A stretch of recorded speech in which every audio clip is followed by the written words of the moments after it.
Welcome back, fourth grade. This is Miss Rayner, and I am reading Tuck Everlasting. And today I'm going to start with Chapter 8. Winnie did not believe in fairy tales. She had never longed for a magic wand, did not expect to marry a prince, and was scornful most of the time of her grandmother's elves. So now she sat, mouth open, wide eyed, not knowing what to make of this extraordinary story. It couldn't, not a bit of it, be true, and yet it feels so fine to tell somebody, Jessie exploded. Just think, Winnie Foster, you're the only person in the world besides us who knows about it. Hold on now, said Miles cautiously. Maybe not. There might be a whole lot of others, for all we know, wandering around just like us. Maybe, but we don't know them, Jessie pointed out. We've never had anyone but us to talk about it to. Winnie, isn't it peculiar and kind of wonderful? Just think of all the things we've seen in the world and all the things we're going to see. That kind of talk will make her want to rush back and drink a gallon of the stuff, warned Miles.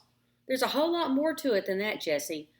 Jessie Tuck's good times, you know. Oh, stuff, said Jessie with a shrug. We might as well enjoy it, long as we can't change it. You don't have to be such a parson all the time. I'm not being a parson, said Miles. I just think you ought to take it more serious. Now, boys, said May. She was kneeling by the stream, splashing her face and hands with cool water. Whew, such weather, she exclaimed, sitting back on her heels. She unfastened the brooch, took off her shawl, and toweled her dripping face. Well, child, she said to Wendy, standing up, now you share our secret. It's a big, dangerous secret. We've got to have your help to keep it. I expect you're full of questions, but we can't stay here no longer. She tied the shawl around her waist then and sighed. It pains me to think how your ma and pa will worry, but there's just no way around it. We've got to take you home with us. That's the plan.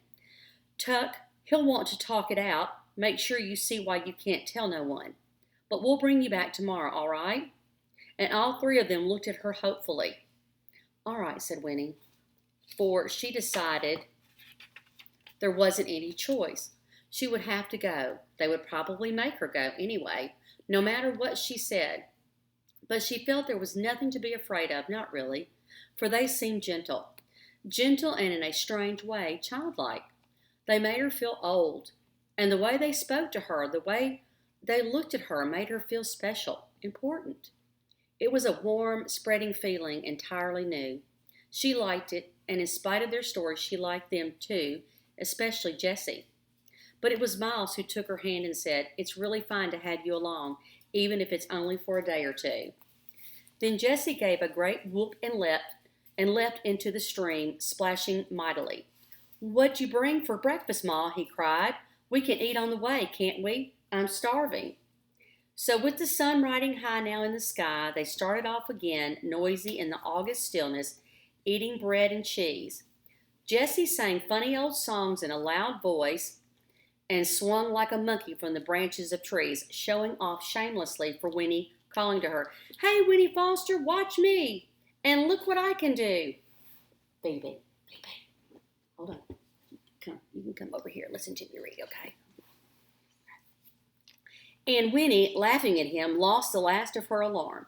They were friends, her friends. She was running away after all, but she was not alone. Closing the gate on her oldest fears as she closed the gate on her own fenced yard, she discovered the wings she always wished she had. And all at once she was elated. Where were the terrors she'd been told she should expect? She could not recognize them anywhere. The sweet earth opened out its wide four corners to her like the petals of a flower ready to be picked, and it shimmered with light and possibility till she was dizzy with it. Her mother's voice, the feel of home, receded for the moment and her thoughts turned forward. Why, she, too, might live forever in this remarkable world she was only just discovering.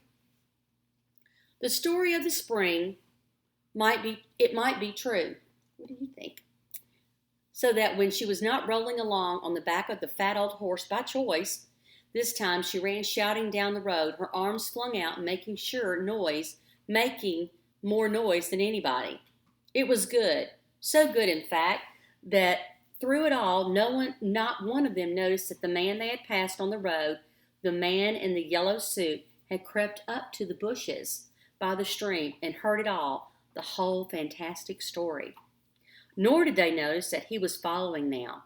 Beside the road far behind, his mouth above the thin gray beard turned ever so slightly toward a smile. Okay, we're moving on. We're going to go to chapter 9. The August sun rolled up, hung at mid-heaven for a blinding hour, and at last wheeled westward before the journey was done. But Winnie was exhausted long before that. Miles carried her some of the way.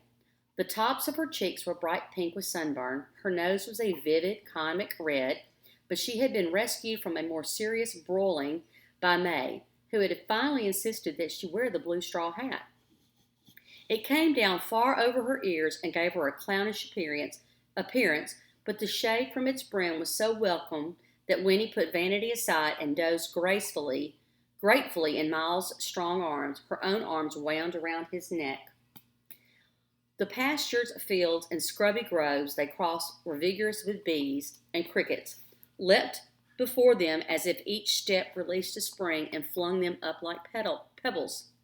But everything else was motionless, dry as biscuit on the brink of burning, hoarding final reservoirs of sap, trying to hold out till the rain returned, and Queen Anne's lace lay dusty on the surface of the meadows like foam on a painted sea.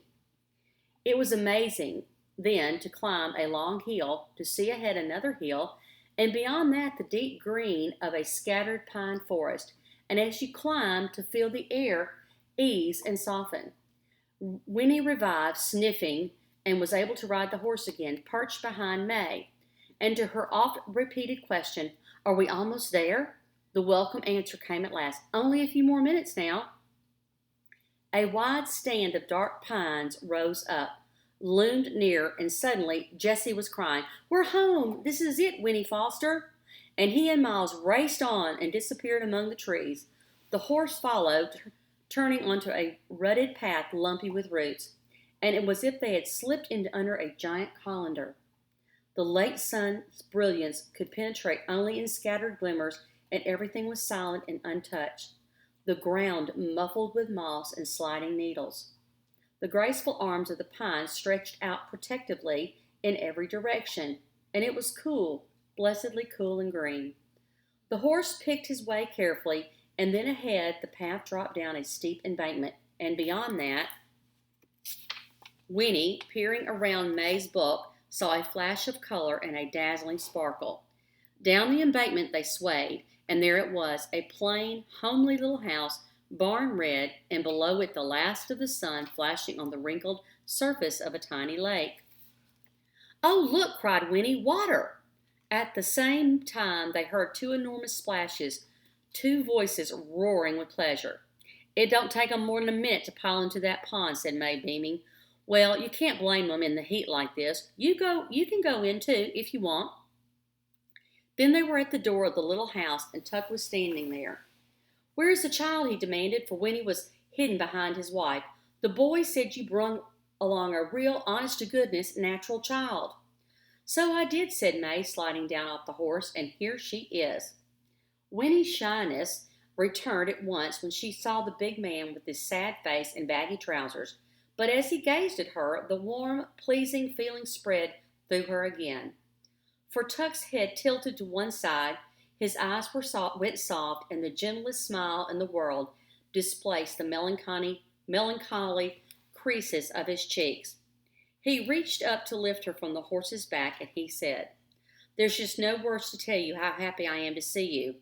It's the finest thing that's happened in—" He interrupted himself, seeing Winnie on the ground, and turned to May. "Does she know?" "Of course she knows," said May. "That's why I brung her back. Winnie, here's my husband, Angus Tuck.